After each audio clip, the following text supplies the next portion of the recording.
Una vez más, paz, mis hermanos, para todos, shalom. Continuamos en el libro de Primera de Corintios. Quedamos en el capítulo 11, versículo 17. Amén. Y continuamos con la enseñanza que la Escritura da, que en aquel tiempo Saulo, guiado por el Espíritu,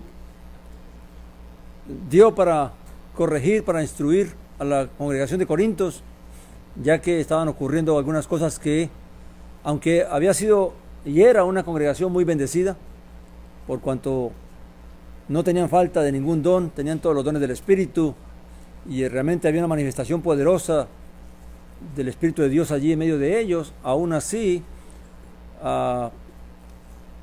su comportamiento no era adecuado, a tal grado que Saulo los trata de ser carnales aún, y de no ser espirituales.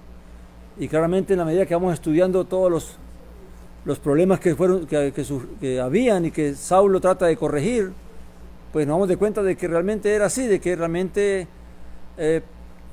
aunque tenían toda esta bendición, les faltaba madurez espiritual, de entender y comprender realmente qué era la fe y cómo vivir la fe. Amén. Así que vamos a entrar en otro problema, en otra situación que se presentaba allí en Corintios, y esto tiene que ver con la cena del Señor. Amén. Dice la Escritura: pero al daros las siguientes instrucciones no os alabo, porque no os congregáis para lo mejor, sino para lo peor. Dice, pues en primer lugar, cuando os reunís como congregación, ciertamente oigo que hay divisiones entre vosotros, y en parte lo creo. Recuerden que al comienzo de la carta, Saulo trata con ellos diciéndole que había divisiones porque unos decían que era de Saulo, otros decían que era de Kefas, otros decían que era de Apolos, y entonces se habían formado grupitos y entre ellos había esta división ya. Amén. Y todo eso claramente es donde hay contienda, donde hay rivalidades, donde haya sección de personas. Entonces claramente es que la carne se está manifestando allí en medio de ellos. Amén. Ponen la mirada en cosas de la carne, en cosas carnales, en cosas terrenales. Amén. Como esto de formar grupos y de decir yo pertenezco a fulano de tal y yo pertenezco a fulano de tal, cuando realmente al que pertenecemos es a Dios y al Mesías, que por medio de quien hemos recibido toda esta gracia. ¿Qué son los hombres? Dice la Escritura. Nada. Amén. Sino solamente servidores de Dios. Amén. Eso es lo que somos. Y aún esa gracia es lo que el hombre debe agradecer. Amén. No solamente agradecemos la redención, la salvación, el perdón de los pecados, sino el hecho que se nos permite por la misericordia de Dios el poder participar, de poder ser parte de la obra que Dios está llevando a cabo en la salvación de los hombres. Amén. Pero nada es nuestro, no tenemos nada. Todo lo que hablamos, todo lo que hacemos, todo lo que decimos es porque Dios nos lo ha concedido, nuestra propia salvación. Estamos aquí porque Dios nos trajo, Dios nos salvó, Dios nos perdonó. Y no estamos aquí porque el Espíritu de Dios nos ha dado entendimiento, nos ha dado conocimiento, nos ha dado capacidad, y por eso compartimos lo que compartimos. Nada es de nosotros. El siervo de Dios no puede gloriarse absolutamente de nada, sino al contrario, estar agradecido porque es Dios el que le concede esta bendición. Amén. Luego dice que porque también debe haber división entre vosotros para que los aprobados se hagan manifiestos entre vosotros. O sea que de cierta manera de entre lo malo sale lo bueno. Es necesario pues si ocurren cosas dentro de una congregación, pues a veces son necesarios que ocurran para poder saber quién es quién dentro de la congregación, en qué está cada persona, en qué está cada creyente. Amén. Así que no hay que tomarlo como que realmente algo desastroso, sino que más bien el poder ir conociendo y entendiendo cómo la congregación se está manifestando, se está manejando, y cómo está el crecimiento de cada uno, para así también mismo también ayudar a los que están quedándose atrás o que no han podido comprender y entender lo que realmente es la vida de la fe. Recuerda que esta mañana dijimos que la vida de la fe es ¿qué? Es la imitación de Yeshua el Mesías. es querer tener la mente de Jesús el Mesías en nosotros, el Espíritu del Mesías en nosotros, para que podamos caminar como Él caminó, entendiendo lo que hizo y cómo lo hizo y cómo no lo enseñó. Amén. Dice el 20, cuando pues os reunís vosotros, esto no es comer la cena señorial o la cena del Señor, como traducen algunas escrituras. Amén. Y aquí claramente el problema es que era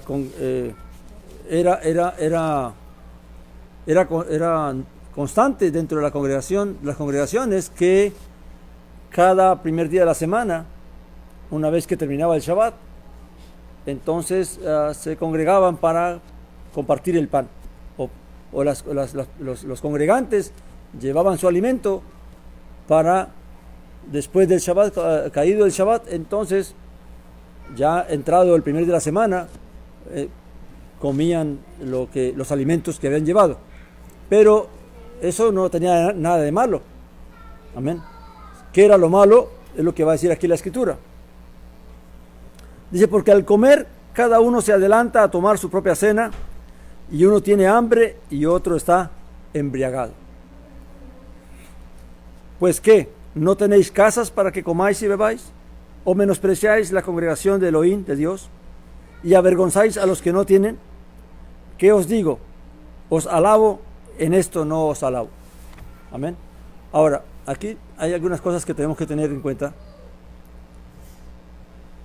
que nos sirven también para enseñanza de nosotros. Primeramente, que la cena que el Señor instauró la noche antes de Pascua, la noche antes de morir, quedó instaurada de esa manera para la congregación, que no es como hoy en día se celebra, que pasamos al frente para recibir un pedacito de pan o una hostia, y algunas veces se da vino, otras veces no se da vino.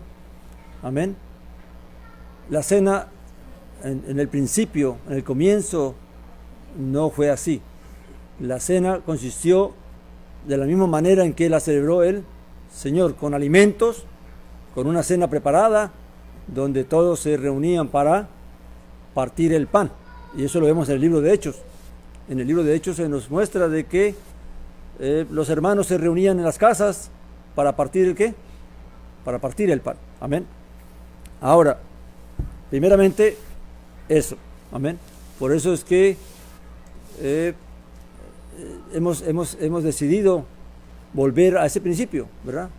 Y cada vez que vamos a celebrar la cena del Señor, aunque no la celebramos y no la conmemoramos todos los primeros días de la semana, sí, cuando lo hacemos, preparamos una cena para todos y poder, teniendo en cuenta la enseñanza, comerla ordenadamente, pero siguiendo la tradición tal como el Señor la instauró, y no como los hombres la han instaurado ahora. Amén. O la han cambiado ahora.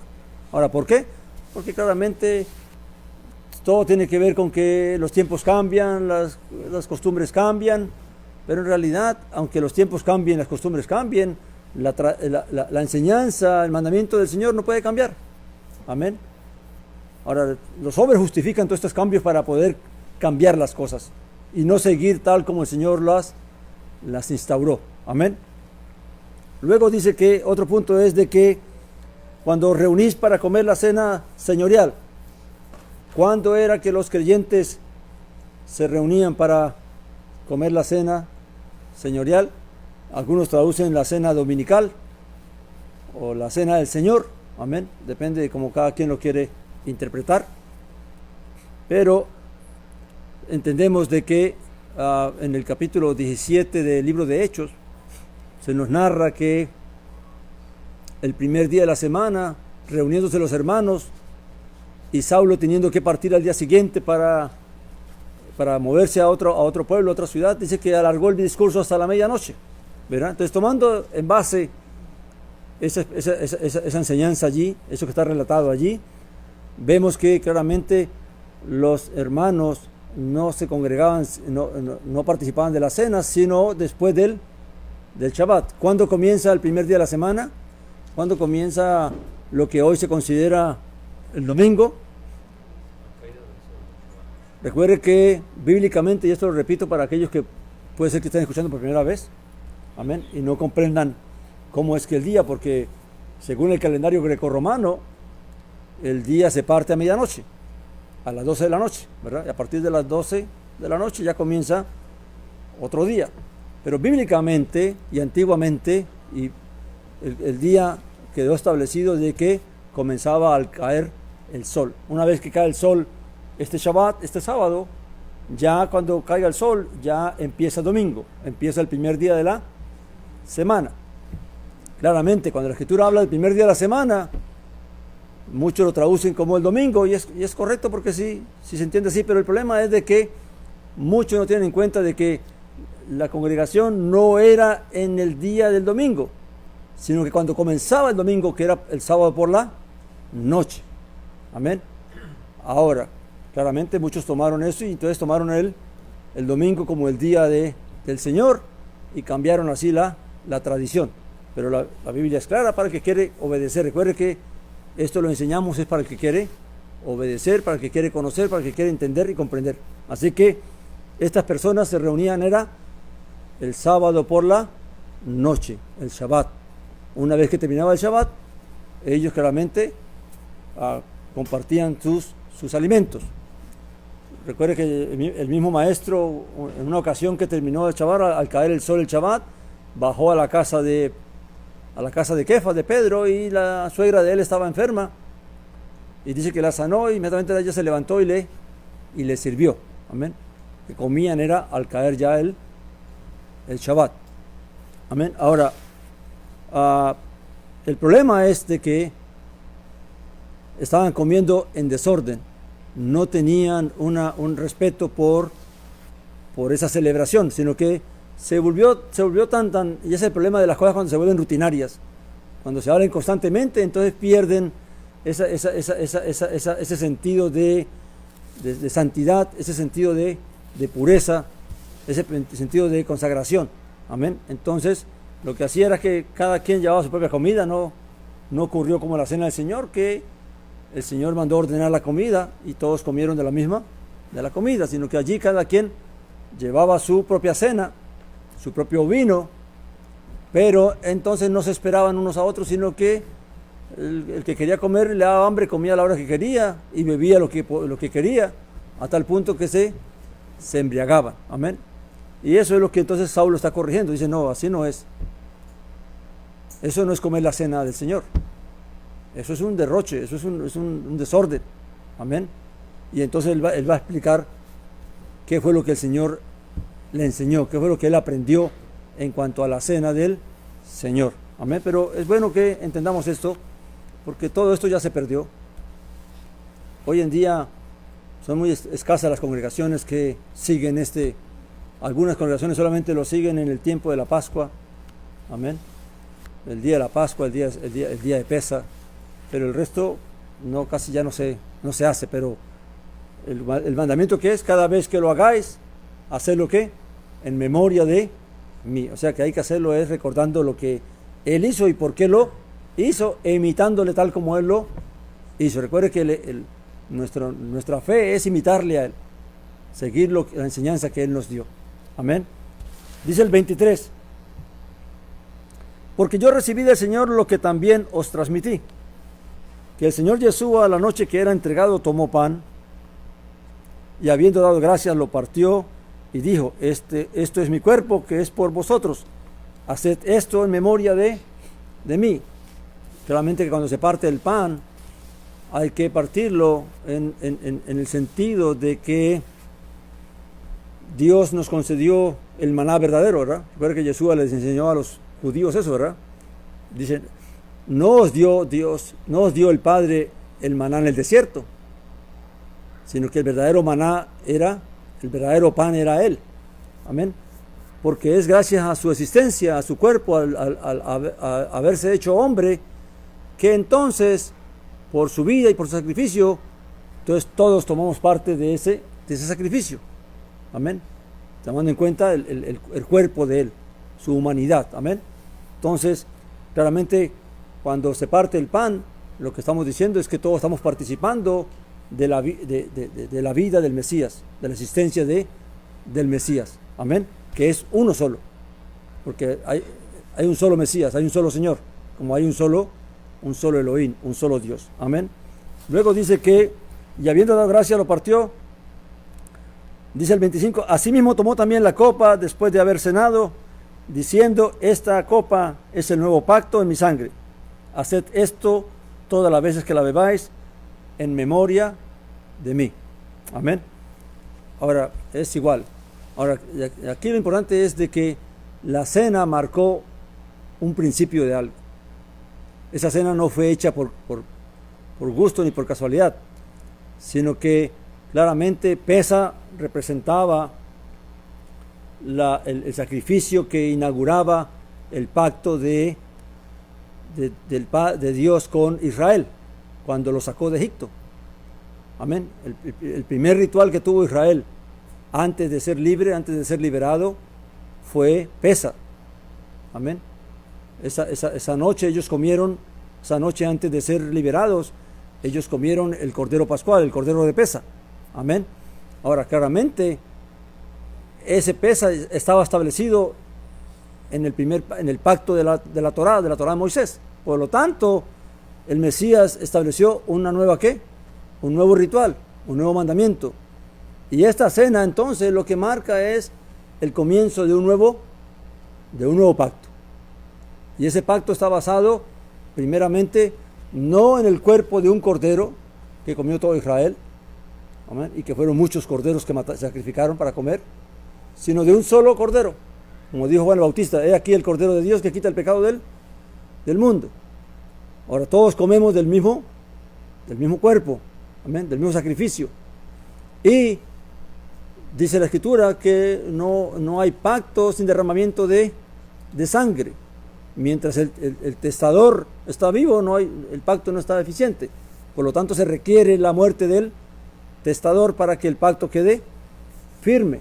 Entonces, así como el pacto de Moisés, el pacto de la ley, el pacto de la Torá, fue establecido con sacrificios y con sangre que Moisés regó sobre la Torá, sobre el rollo y sobre el tabernáculo y todo esto, asimismo entonces la sangre de Jesús el Mesías viene a establecer el nuevo pacto.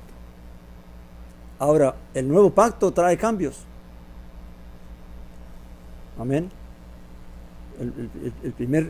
Y algunos cambios son muy notables, porque ¿cómo entraba un extranjero al pacto de la Torá? A ser pueblo de Israel, a ser parte de Israel, antiguamente, antes de que viniera el Mesías. ¿La qué? Amén. Le era requerido circuncidarse. Si un extranjero quería entrar a ser parte de Israel en el primer pacto, lo primero que se le requería era ¿qué?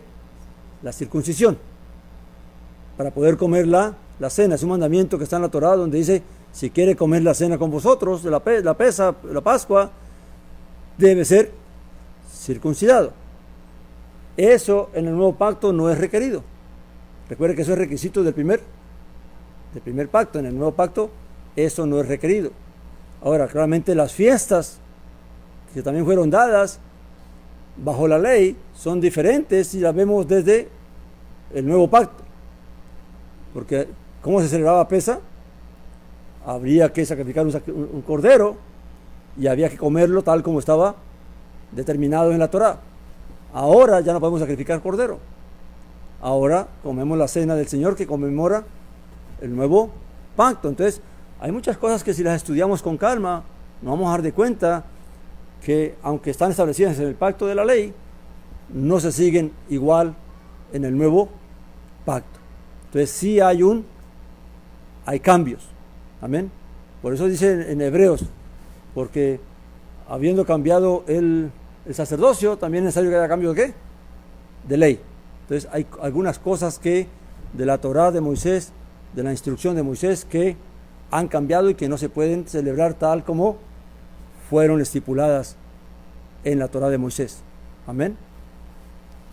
Pero que se celebran ahora mirando el nuevo pacto. Amén. Así que si profundizáramos más en esto, miraríamos muchas más cosas que realmente cambiaron en el nuevo pacto. Amén.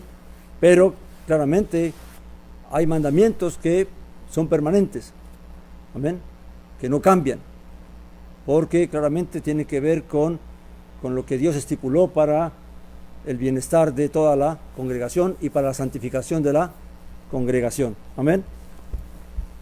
Luego dice el versículo 26: entonces, tan a menudo como comáis este pan y bebáis la copa, la muerte del Señor proclamáis hasta que venga. O sea, quiere decir, cada vez que ustedes la celebren, no está estipulado cada cuánto, sino que se dejó abierto para que cada vez que se celebre, entonces hay que entender por qué se celebra, por qué es que comemos la cena, por qué participamos de la cena, claramente para dar testimonio, dice, para la copa de la muerte del Señor proclamáis hasta que venga. ¿Qué es lo que anunciamos cuando tomamos la cena? Pues de que estamos anunciando la muerte del Señor, dando testimonio de que Él murió y resucitó y que esperamos su venida. Amén. Ahora, esto en cuanto a los problemas físicos de lo que era, de la situación que se presentaba en Corintios en cuanto a cómo se estaba celebrando la cena. Amén. Pero ahora vamos a un poquito más a profundizar en cuanto a lo espiritual. Amén. Dice el 27: de manera que cualquiera que coma el pan o beba la copa del Señor indignamente, será culpable del cuerpo y de la sangre del Señor. ¿Qué está diciendo Saulo aquí? Bueno, o ustedes se corrigen en cuanto a lo que están haciendo, o van a tener que entender por qué es que tienen que corregirse. Y tienen que corregirse porque si no se hacen las cosas como el Señor las instauró, entonces entiendan de que ustedes están cometiendo un grave pecado. Amén. Y que eso tiene consecuencias espirituales para sus vidas. Amén. Por lo tanto, dice que tomar la cena del Señor indignamente será culpable del cuerpo y de la sangre del Señor. Quiere decir que el Señor no pasará por alto el que alguien se acerque a la cena del Señor, como que es algo común. Amén. Recuerde que la cena del Señor no es algo común. Tratarla como algo común es lo que trajo estos problemas. Amén.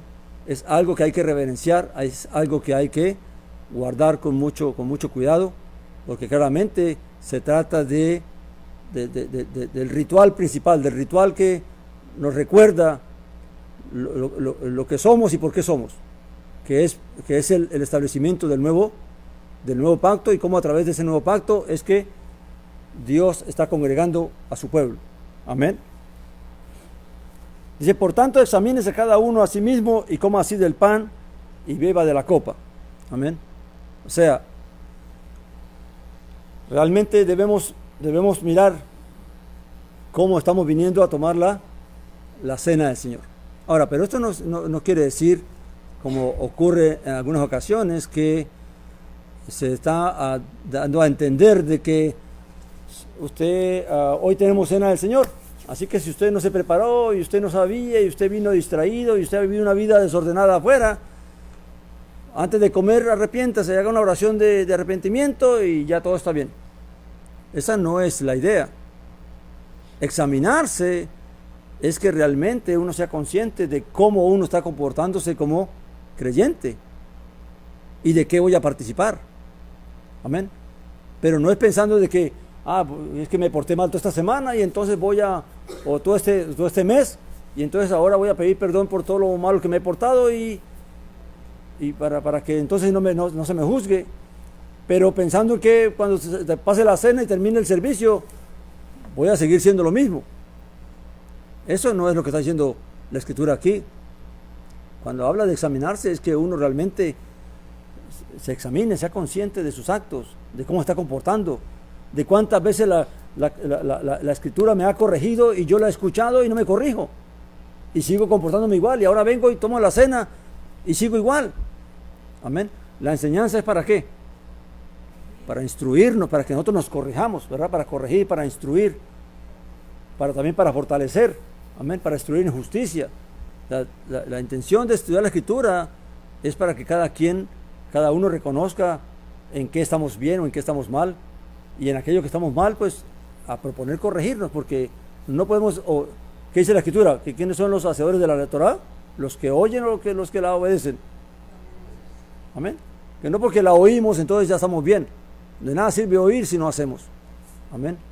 Hay que hacerla también, hay que obedecerla. Dice, porque el que come y bebe, versículo 29, porque antes de pasar aquí, una de las cosas que a mí se me abrió así los ojos cuando el Señor me permitió entender esto, fue lo que por años practiqué en la Iglesia Católica. Que cada una vez que iba a la misa, ¿a dónde iba uno primero? Al confesionario, ¿verdad? Allá a confesarse y a pedir perdón y todo eso, y rece 3 Padre Nuestro y Santas Ave Marías, y puede comer de la cena y no pasa nada. Pero cada 8 días está el confesionario ahí. Amén. Porque esa es la enseñanza, eso es lo que hemos aprendido, eso es lo que se nos ha hecho entender, de que lo único que tengo que hacer es arrepentirme y pedir perdón antes de participar de la cena, pero mi vida no cambia, mi vida sigue siendo el mismo. Tengo necesidad cada 8 días de estar arrodillándome allí frente a una persona para confesar lo malo que he hecho, pero ¿dónde está el cambio? Amén. Igual pasa en las congregaciones cristianas. Cuando las congregaciones cristianas se acostumbra a hacer el famoso llamado de que cada 8 días vengan a arrepentirse y vengan a ponerse en paz con Dios, ¿qué está teniendo la gente? Pues venga todo lo que ha hecho esta semana para que se le perdone, y la otra semana otra vez. Y cada 8 días estamos llamando y uno ve la misma gente todo el tiempo. Y están los altares llenos de gente, pero usted los ve cada 8 días y son los mismos. Amén. Y uno dice, bueno, entonces, ¿qué pasó? ¿Es eso lo que realmente, lo que Dios quiere? Que cada 8 días estamos arrepintiéndonos y perdiendo. ¿Qué dice la Escritura? Que el que tiene la semilla no peca. Y no puede pecar porque la simiente de Dios está en nosotros. Amén. Entonces, ¿dónde está eso? Porque claramente, tristemente, no ha habido enseñanza. No se ha enseñado la verdad. No se ha estudiado la palabra. El pueblo no tiene conocimiento de lo que está escrito, de la voluntad de Dios. Y por eso dice la Escritura, dice que mi pueblo perece por falta de ¿qué? Por falta de conocimiento. Amén. Al pueblo hay que instruirle. Usted vino aquí porque usted hizo un pacto con Dios, porque usted reconoció que usted era un pecador y que quería cambiar. Si esa no fue su idea cuando vino, devuélvase por esa puerta, porque usted no entendió a qué vino, o lo llamaron con otro cuento. Amén. Todo el que entra por esa puerta para venir a congregarse tiene que entender que vino es porque entendió que era un pecador y que necesitaba cambiar y que quería cambiar, porque no puede estar aquí por obligación. Amén. Y si quiere cambiar, entonces entiende que Dios le está ofreciendo la oportunidad de cambiar, que Dios lo quiere liberar de ese viejo hombre, de esa esclavitud del pecado, para que ahora viva una vida de justicia, una vida de santidad, no para que siga diciendo lo mismo. Ahora, si no entendemos eso, entonces no supimos a qué hemos venido. La gente no sabe a qué ha venido. Si el creyente no sabe eso, no sabe a qué ha venido, ni en qué está. Amén. Y esto se convirtió en una religión más. Amén. Entonces, claramente, se nos liberó a través del primer pacto, se nos reconcilió, se nos perdonó. Es para que no pequemos mal. Es para que dejemos de hacer la maldad y el pecado que antes hacíamos. Amén. Y no pensar que cada 8 días puedo arrepentirme y pedir perdón. Claramente hay pecados que uno comete que son involuntarios. Cosas que uno hace que después se da cuenta que hice mal, pero no fue mi intención, no fue lo que yo quise hacer. Me arrepiento de eso. Dios perdona ese pecado. Amén. Pero del pecado que estoy haciendo voluntariamente, del cual tengo conciencia que lo estoy haciendo, no puedo seguir haciendo, porque la Escritura que dice, porque ya no hay más sacrificio para el pecado voluntario. Amén. Ahora, también hay que decir que una cosa es que una persona peque una vez, sea consciente de su pecado, a que una persona esté pecando todo el tiempo. Amén. Porque puede ser que una persona que quiera hacer la voluntad de Dios realmente llegue a cometer un error. Y se dejó llevar por la rabia, se dejó llevar por el enojo, se dejó llevar por la ira, por lo que sea, e hizo lo que sabe que no debía hacer. Amén. Y puede arrepentirse de ese pecado, pero es diferente a aquel que está continuamente haciendo lo mismo todo el tiempo. Que no entiende ni procura cambiar. Amén. Luego dice que el 29, porque el que come y bebe sin distinguir el cuerpo, juicio come y bebe para sí. O sea, el que participa de la cena sin saber de lo que está participando, entonces no entiende que él está comiendo un juicio para sí mismo. Porque ¿qué dice la Escritura? Porque Dios no tendrá por inocente ¿qué? Al culpable. Amén. Y en este caso, aunque la sangre de aquellos que se pierden recae sobre los líderes, porque si un líder no enseña correctamente la palabra, no enseña correctamente la doctrina y el mandamiento de Dios, entonces todo el mal que pueda ocurrirle a los creyentes será su propia responsabilidad. Amén. Porque es responsable de no haber ¿qué? De no haber enseñado, de no haber instruido al pueblo. Amén. Luego dice, por esto hay muchos débiles y enfermos entre vosotros y bastantes duermen. ¿Qué quiere decir Saulo con eso? Si ustedes saben por qué muchos han muerto entre ustedes y algunos están enfermos y están débiles, que aun cuando hay don de milagros y de sanidades, no se curan, no se sanan, claramente es porque Dios está disciplinándolos a ustedes. Amén. Y lo está disciplinando ¿por qué? Porque ustedes no han tenido reverencia, no han tenido dignidad para con la cena del Señor. Y no solamente la cena, sino con Dios mismo, porque la cena es una ocasión cada 8 días o cada vez que se haga. Pero Dios nos está viendo todos los días y sabe cómo nos estamos comportando, si tenemos temor de Él o no tenemos temor de Él. Amén. Solamente en la cena se come el juicio, pero Dios está mirando todos los días nuestro comportamiento. Amén. Así que no podemos ocultarnos de Él. Así que no solamente prepararnos para la cena, sino que nuestra vida debe ser en santidad ¿qué? Todos los días de nuestra vida. Amén. Ahora, entonces alguien dirá, porque aquí también ocurre esto, que entonces todos los que están enfermos es porque son pecadores. No. Recuerde que cada quien debe tener conciencia de lo que le pasa. Amén. Puede ser que también Dios permita que por medio de la enfermedad venga una prueba para la vida del creyente. Que no sea cuestión de disciplina, sino que sea cuestión de ¿qué? De prueba de fe. Amén.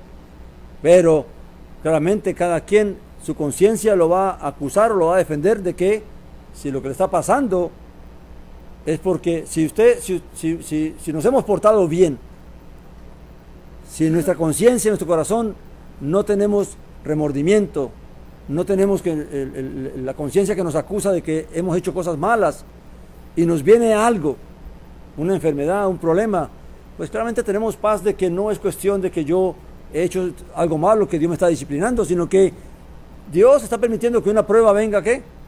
A mi vida y que Dios me va a ayudar, que Dios me va a soportar. Pero si yo tengo conciencia y mi corazón y mi conciencia me redargullen, me acusan de que yo he estado haciendo el mal y ahora me doy de cuenta de que tengo un problema o una enfermedad, entonces ya eso es otro precio, ya eso es otra situación. Amén. Así que cada quien, para no confundir las cosas, porque hay quienes confunden todo, no toda enfermedad es por disciplina, ni todo problema es por disciplina, sino que también hay pruebas. Pero cada quien tiene que discernir en su conciencia y en su corazón qué es lo que está ocurriendo, porque el Espíritu Santo le va a dar ¿qué? El poder entender y comprender qué es lo que está pasando. Amén. Dice que si pues nos examináramos a nosotros mismos, no seríamos juzgados. Pero este examinarse, recuerden, no es el día que voy a tomar la cena. Este examinarme es todos los días. Cada vez que yo me postro delante de Dios, le digo, Señor, ayúdame a entender mis errores, si hay camino, como decía David, si en mí hay camino de perversidad, si en mí hay camino de error, si estoy equivocado en algo, ten misericordia de mí, ayúdame a entender, ayúdame a comprender, ayúdame a ver mi error. Y dame la fuerza también, ¿para qué? Para corregir, para cambiar, para querer enderezar mi camino. Ese es examinarse todos los días. Y uno ve durante el día cómo se ha comportado. En la noche, cuando llega la noche, a la hora de meditar, de orar, uno analiza cómo estuvo el día, qué cosas sucedieron, cómo me comporté ante las situaciones, cómo reaccioné, cómo pensé. Amén. ¿Qué pensé ante cada situación? Y todo eso me hace a mí que poder examinarme y no esperar que llegue el día de la cena o el día de la congregación para entonces querer arrepentirme y pedir perdón.